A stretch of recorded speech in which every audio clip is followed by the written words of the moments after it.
It's your boy eBay Fight Predictions in the building, and this is your Sean Brady versus Belal Muhammad breakdown.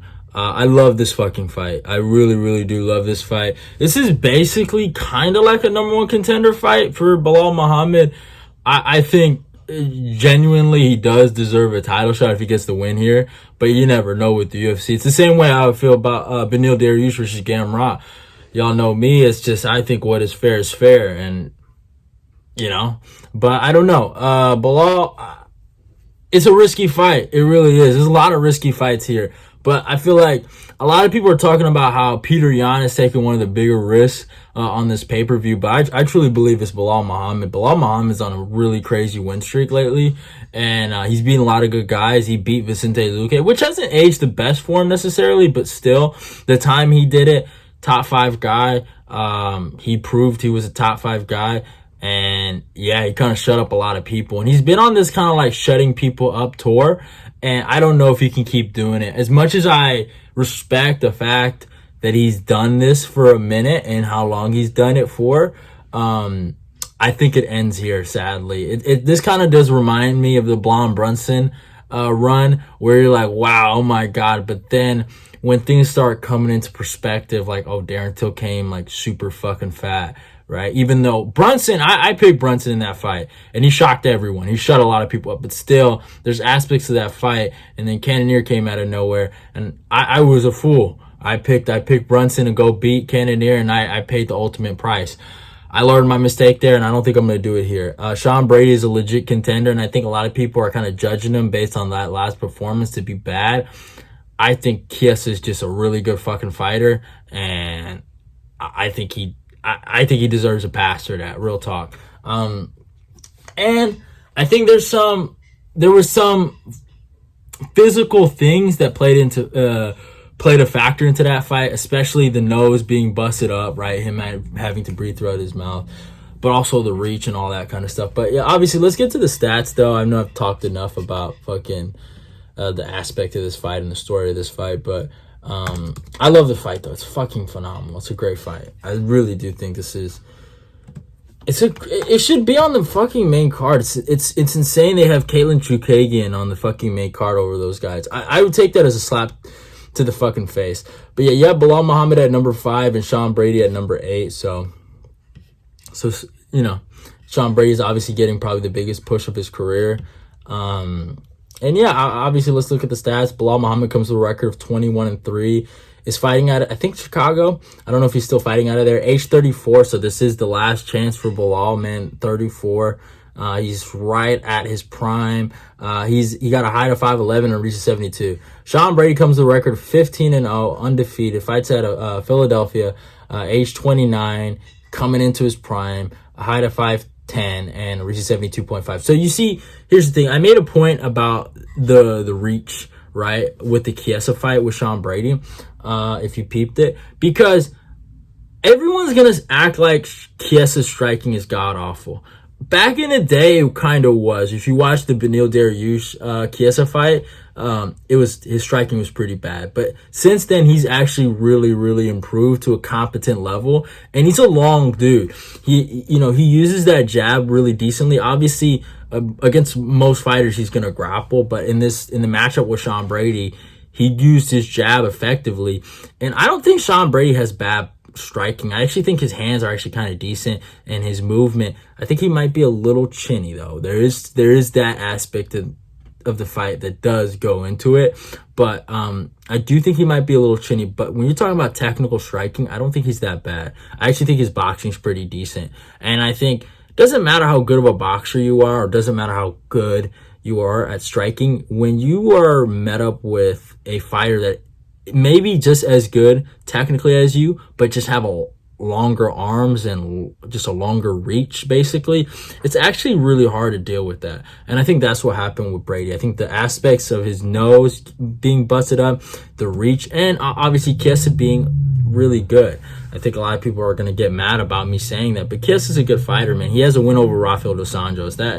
He beat a former lightweight champion who's probably a Hall of Famer. So I don't think having a competitive fight with Chiesa is a bad look.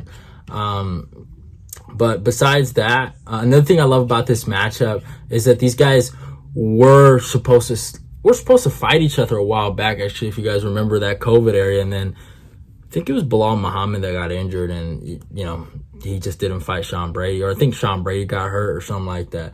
But Belal Muhammad, man, if you look at the guys he's beaten, Vicente Luque, Wonderboy Thompson, Damian Maia, the Wonderboy and the Maia wins are, I mean, those are insane, man. Those guys are guys that fought for titles, main event and pay-per-views, in the aspect of Wonderboy, main event and fight nights, you know what I'm saying? Like, good fighters.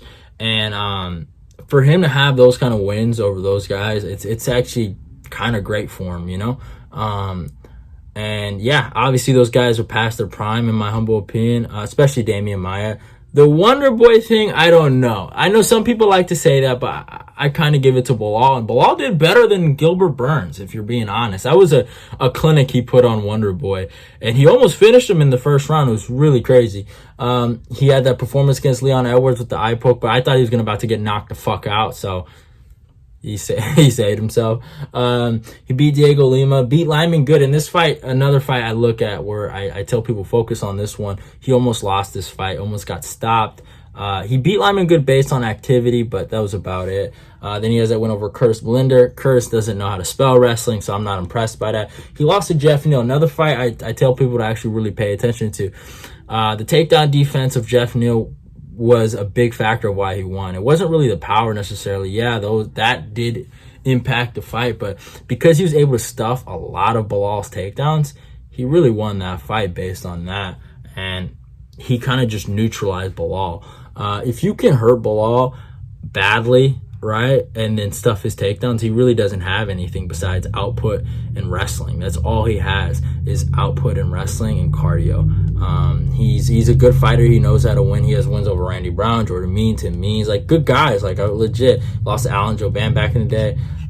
He's good. He lost to Vicente Luque in the first fight. But when you look at that second fight against Vicente Luque, I repeat, he proved the whole world wrong, and I give him a lot of credit for that. He really proved the whole world wrong, because a lot of people, even me, I was like, I thought about picking Belal. I'm not gonna lie, for a split second, but I was just like, man, can he take that punch that fucking Luque gave him the first fight? He proved that he could, and he fought a really smart game plan. He kind of fought like how he fought Lyman Good, kind of like being on the outside, looking for angles, just a lot of punches and bunches, and then shooting for a takedown. That's really what he does, and it worked. It worked well. He really messed up Belal. I even thought he was winning some of the striking exchanges, probably because of the threat of the takedown, but still, for him to do that was actually, like, I was impressed. I got to give the guy his credit where credit is due. I was really impressed, but I don't think he's going to win this. Sean Brady, he hasn't fought the level of competition, and a lot of people will judge him based on that, Belal Muhammad has fought. But still, if you look at the way he's dealing with some of these guys, Michael Chiesa had to turn into a striker to beat Sean Brady. Now put that into perspective. When is the last time you saw Michael Chiesa come with a striking game plan to fight anybody? Never. So that's how good of a grappler Sean Brady is. You know what I'm saying? Like, you really got to think about that. Like, honestly. Like, Damian Maia, right? When he fought Belal was just defending takedowns. You know what I'm saying? That's the difference. I truly believe Sean Brady will actually try to challenge Damian Maia on the ground. It might not end well for him, but, I mean, the guy is fucking good. He's really good on the ground. Like, he's elite. A lot of people don't realize it. He's really elite. And then what he did to Jake Matthews, Jake Matthews, a guy that I feel like has improved leaps and bounds since that fight. I like Jake. Jake's a good kid. I think maybe that win over Andre Fiala is kind of getting to his head a little bit, but he's a good kid and he's really talented. I've seen guys just mutilate Jake Matthews, right, on the ground, like Kevin Lee, right? Kevin Lee just got him down and just fucking smashed him, right? But it was a really young Jake Matthews. I've never seen recently somebody go out there and just drown Matthews like that recently. And Sean Brady did. Now, Sean did get dropped, and that was the thing I wanted to point out. I do think there is a chin issue.